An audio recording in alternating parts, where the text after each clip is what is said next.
the Tau spheres of expansion. The expansion of the Tau Empire from their homeworld to the stars has been marked by a series of Crusade-like campaigns referred to as the spheres of expansion.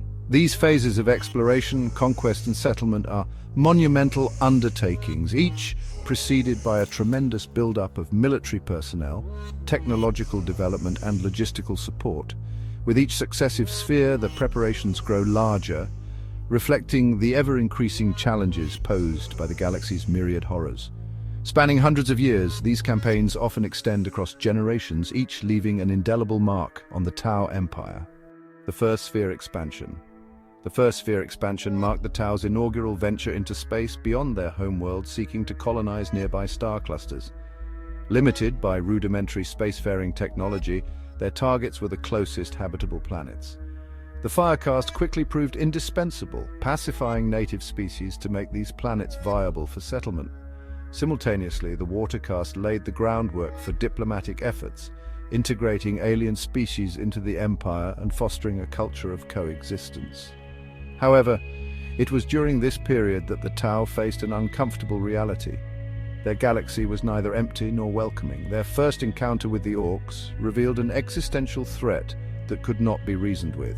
Attempts at diplomacy ended in bloodshed, forcing the Tau to recognize the brutal realities of their neighbors.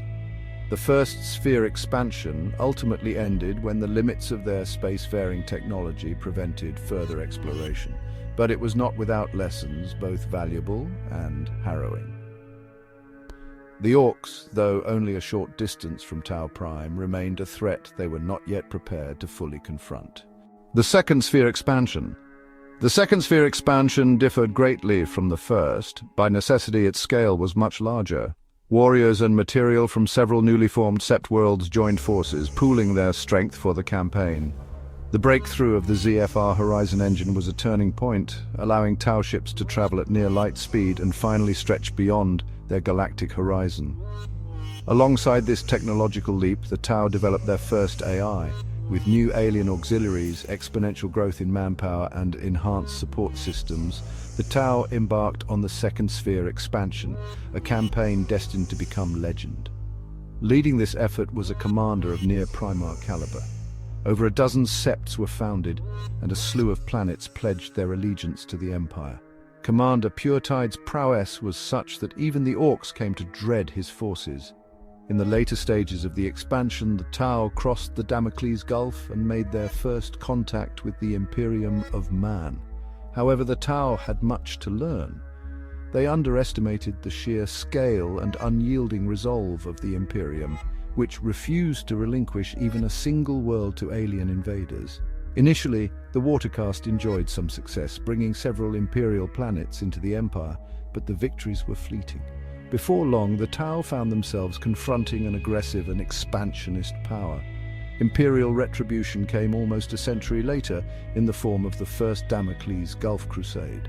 A massive Imperial fleet stormed through recently claimed Tau territories, driving deep into their space. On the planet of Dalith, the Imperial advance was finally halted under the leadership of Commander Shadowsun and Commander Puretide. While the Ethereals praised their commanders for defeating such a formidable foe, the truth was more sobering. The Imperium's momentum faltered not from Tau superiority, but due to its own lack of reinforcements and internal bureaucracy, a weakness that would haunt the Imperium in the years to come. Following orders from Aunva, one of the Empire's most prominent Ethereals, Commander Farsight ventured back across the Damocles Gulf to spearhead further conquests. After fierce conflicts with Orks and a strange, bloodthirsting alien race, communications with Farsight's forces dwindled and then ceased entirely. There was little time to investigate his disappearance, however, as a new threat emerged: Hive Fleet Gorgon. This aggressive alien force devastated the Kaelshan Sept before it was finally repelled. The grueling conflict drained the Empire's resources, forcing the Tau into a period of recovery and rebuilding. The Third Sphere Expansion. The Third Sphere Expansion was nearly ready to launch when the Empire faced an unforeseen crisis. An enormous Ork warg threatened 3 entire septs. The Ethereal Supreme, Aunva, mobilized the entirety of the Empire's resources to confront this existential threat. Commander Shadowsun, Puretide's most gifted pupil, was brought out of stasis to lead the counter. The conflict raged for 12 grueling Tau cycles, but ended in a decisive victory. Far from being exhausted, the Empire emerged stronger than ever with battle-hardened veterans, record-breaking production levels, and unwavering morale. Shadowsun's leadership became a beacon of hope, earning her widespread respect and countless accolades. With the Orks defeated and the Empire at its zenith, Unexpected decreed the commencement of the Third Sphere expansion. Equipped with cutting-edge technologies, the Tau surged further into Imperial space, founding new septs and conquering worlds at an unprecedented rate. The crowning achievement of this campaign was the victory at Agralan, which established the Mugulath Bay Sept. However, this rapid expansion did not go unnoticed. The Imperium, enraged by the encroachment on its territory, mobilized a devastating counterattack. The Imperial assault shattered the Tau advance, and only the combined efforts of Shadowsun and the long-lost commander Farsight managed to stem the tide at a crippling cost. Unexpected was assassinated by an Imperial operative, though his death was kept secret to maintain morale. His loss deemed the straw that would break the camels back in the string of defeats the Imperium had delivered to the Tau. However, rather than accepting a stalemate with the Xenos, the Imperium unleashed their last bitter haymaker. Firing world-ending unknown munitions at the Tau, the Imperials retreated. These weapons were archaeotech monstrosities that set fire to the gas clouds of the Damocles Gulf itself. The newly formed Mugulath Bay Sept was cut off from the rest of the Empire. The forces of the Third Sphere stranded, unable to return home to aid the Empire, and the Empire unable to reinforce their newly taken territory. The Fourth Sphere expansion. Burning across the void, the Damocles Gulf cut much of the Tau Empire off from the rest of the galaxy. A new dark shape cut across the sky, spewing madness into the galaxy, the Great Rift as the Imperium knew it. The most isolated they had been for centuries, the Ethereals eagerly pushed for the Fourth Sphere expansion. The solution to this seemed to stem from captured Imperial ships. A new antimatter engine was created, the AL-38 slipstream engine. This technology would create a bubble of antimatter around a vessel which would allow it to surpass the speed of light. Unbeknownst to the Tau, this was actually a primitive warp drive. Initial successes of the engine were promising, however. Unexpected pushed for them to be installed on the Fourth Sphere expansion fleet immediately. Despite perishing in the Third Sphere expansion, Unexpected lived on through AI and projections, a spectral figurehead of the Empire, bleating the will of the Ethereals. Assembled and ready to journey into the stars, the entire might of the Fourth Sphere fleet ignited their AL-38 slipstream engines as one. What followed was a cataclysmic event, an anathema to the Tau's understanding of science, with little comprehension of the warp. Reality unmade itself. The empiric cataclysm that tore its way into real space also swallowed the entirety of the fleet. The fleet was believed lost, and at this time of grieving, the galaxy sent forth new horrors to besiege the Tau. Tyranids emerged to consume worlds. The Sautek dynasty had begun its awakening and lay waste to the unsuspecting occupiers of their tomb worlds, and Ork raids increased. For the first time in millennia, the morale of the Empire wavered. It seemed as if the opening of the rift had turned the galaxy to madness. Then came a solitary signal, a lone blip of hope piercing the void. Through a wormhole on the edge of Tau space, a drone was receiving ident codes from the Fourth Sphere fleet. At least part of the fleet had made it through. The Fifth Sphere expansion.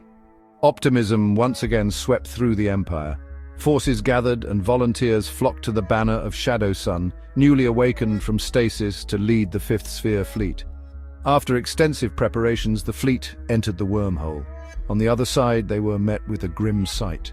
The remnants of the Fourth Sphere fleet had formed a desperate defensive ring around the Nexus. Their ships, scavenged and jury-rigged, were a shadow of their former might, held together by sheer determination and the hope of reinforcements. Shadowsun, accompanied by a delegation of Ethereals, met with Commander Surestrike, leader of the Fourth Fleet. The Ethereals tightly controlled communication between the two forces, but rumors still spread. Whispers of an otherworldly sub-realm where creatures unbound by the laws of reality had besieged the Fourth Fleet. These beings inflicted torment for their own cruel pleasure. driving many alien auxiliaries to madness, though even the stoic Firecast warriors bore haunted expressions. No one could say how long they had been trapped or fully grasped the horrors they had endured. Survivors, unwilling or perhaps unable to recount their suffering, guarded their memories fiercely. Their behavior toward alien allies was even stranger, often treating them with suspicion and hostility. When encountering loyal alien auxiliaries, the Fourth Fleet's warriors sometimes held them at gunpoint. What became of their own auxiliaries remained a mystery, though rumors of mass executions and forced exile abounded, with speculation that exposure to the sub-realm had corrupted them. Despite the trauma, the Fifth Sphere Fleet's mission pressed on.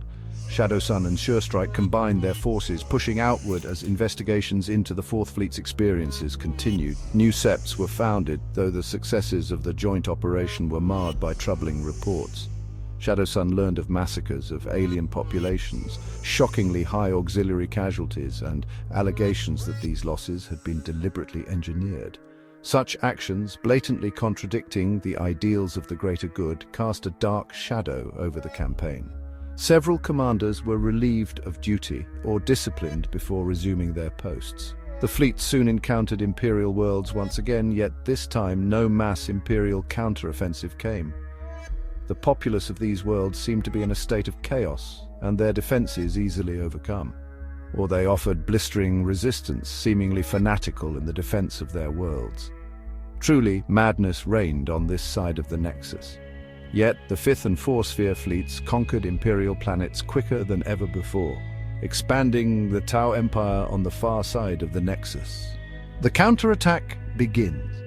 When the human counter finally materialized, it was far from the response the Tau had expected, and further from a response they were ready for.